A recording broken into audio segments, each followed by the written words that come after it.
Welcome to Geopolitics in Conflict. My name is Dr. David Oualaalou. And my name is Dr. Ross Stewart. David, we have a major announcement from Moscow. They're going to build a naval base in Sudan. Wow. That must have enormous geopolitical consequences. Well, that's for sure, because what's interesting about Africa is that China is considered the major investor in Africa. Russia does not want to be left alone. The US has already a naval base in Djibouti.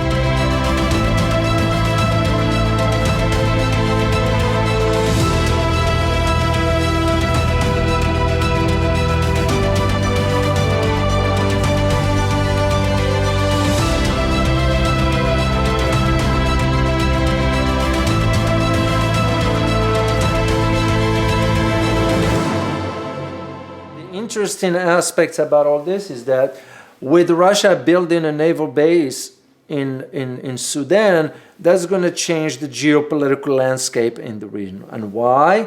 It's because Russia's seeing that China and the US already have a presence there, even though China has major economic presence in Africa than the United States. The United States has only the naval base in Djibouti. That's about it. Yes, of course, they has diplomatic representations in countries and so forth. China is not. China has been investing since almost 2006. When I was doing my research back then for my PhD, I learned that China has invested about $112 billion in 2008. Wow. That was back then. So Russia, by doing this, wants to cement a presence there. But this one has a far-reaching geopolitical implications. This is not about just Africa.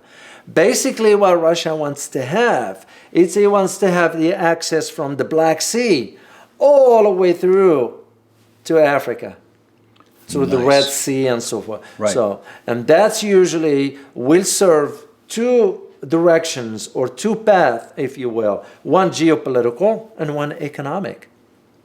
That's the reason why. What that means is the ports in southern Russia will have 12-month-a-year access to world markets. Exactly. So given the turmoil that's going on in Russia, economically speaking, and what I mean by that, given the ongoing sanctions imposed on Russia following the annexation of Crimea, it's not hindering Russia from moving into other parts of the world, And interesting enough about this naval base, Russia has already a presence in certain countries in Africa, like, for example, Mali.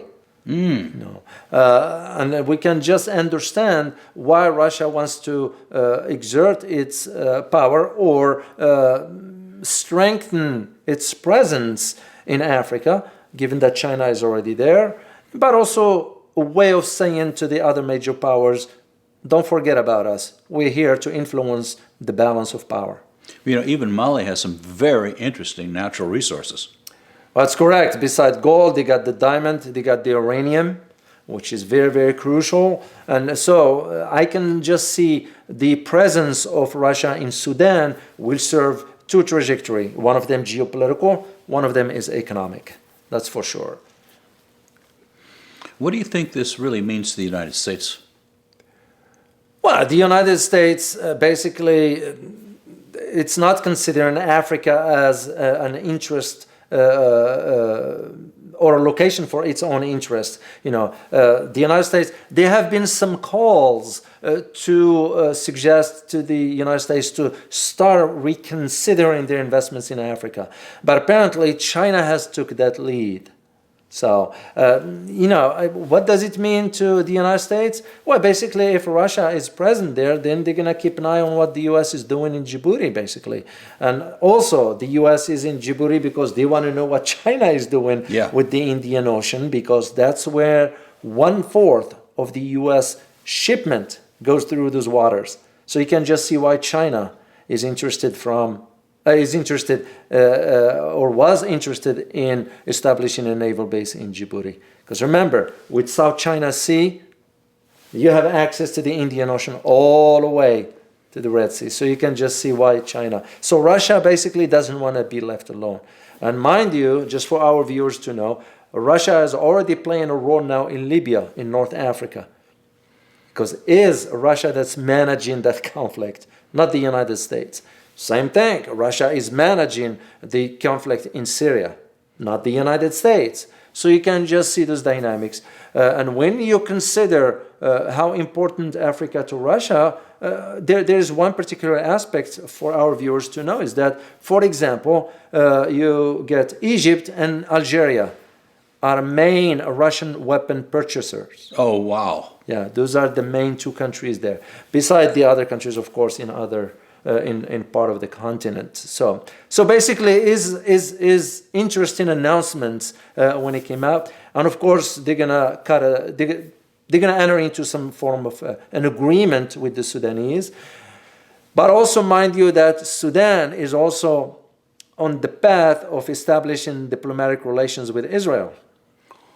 Israel is close allies of the U.S. So you can just see it's a political chess game, if you will. Oh, yeah. And Russia tends to be very good at those kind of games. So it will be interesting to see what the outcome is going to be. Russia must be aware of the massive investment that China has made in Africa. That's correct. And that is the reason why, it is my belief and my opinion again, Russia does not want to be left alone. They want to have a piece of the pie, if you will. So the United States, of course, can always do more if it wants, but the United States is not too focused on Africa. To them, it's not important. Most of the U.S. interest will always be Middle East and Asia now, with China's growing economy, right, and clout, political and otherwise, that will interest the United States in that part of the world. But no. Yeah, Africa, as I said before, the U.S. has a diplomatic representations in Africa, but that's not enough. So, if there's going to be one issue that our people viewing this should pay attention to about this, what is it? Well, that will be just the changes to the geopolitical landscape and what it will mean, which means if you got other major powers growing their presence in a geographical area, you, the United States, will have to be there, which means you have to increase your spending for that, which means you have to withdraw that money from some other domestic programs, if you will, to ensure that the military has enough, whatever it needs. So you can just see some shifting. And given where the economy of the U.S. is right now, it will be a major undertaking for the United States to invest so much in Africa when there are problems at home right here. So it seems unlikely, from the information we have right now, that the United States is going to pay a whole lot of attention to this. Well, from a geopolitical perspective, they will. From an economic, no, they won't, because the U.S. has far more pressing issues to deal with than focusing on this one from an economic perspective. But geopolitically, yes, they're going to be keeping an eye on ensuring, what type of naval base is going to be, what type of weapon that naval base is going to host. Are there going to be some submarines over there? Ooh. All this is going to be factoring into the equation of how the United States will proceed moving forward. So that's basically where the interest for our viewers, just to understand at least what's going on. So usually when a country wants to establish a military presence somewhere, there's always some key objectives that usually appears later on. So, and that's why it will be interesting to see what this establishment of the naval base in Sudan is going to lead to. This, of course, will give us an idea of the economic investments that any country makes in any region because they want to grow their economy. They want to keep up with what's going on. And this is where I see Russia's investments in this naval base, as I said earlier, will have two objectives. One of them geopolitical, one of them is economic, because they're already seeing how much China has invested, and China has a return on investments in Africa.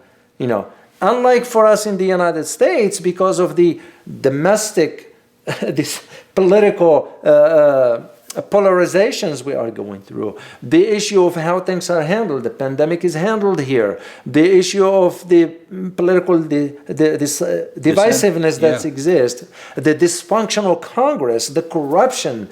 So all this is putting the lid on the growth for the United States, and American corporations won't have an opportunity to sort of invest outside the U.S. They won't be participating. No, they won't, because I can assure you that, for example, with this deal in the establishment of the naval base in Sudan, beside the Russian companies being involved, I am sure Sudanese companies will be involved, the Turks will be involved, maybe some Chinese will join in partnerships, maybe some Europeans. You can just see this is going to involve other countries into the project, assuming Russia will agree to that. So, and that is where that difference is versus because for us, we are consumed here at home with the domestic stuff that has sort of blind us in seeing the big picture on a global level. So that's Look what at I the see. media, and it's a major distraction.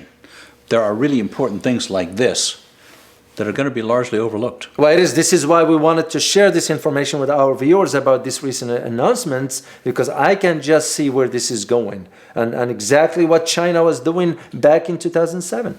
So, Let us know your thoughts in the comments.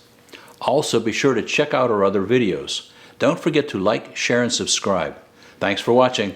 and as always, stay informed. Till next time. Bye-bye.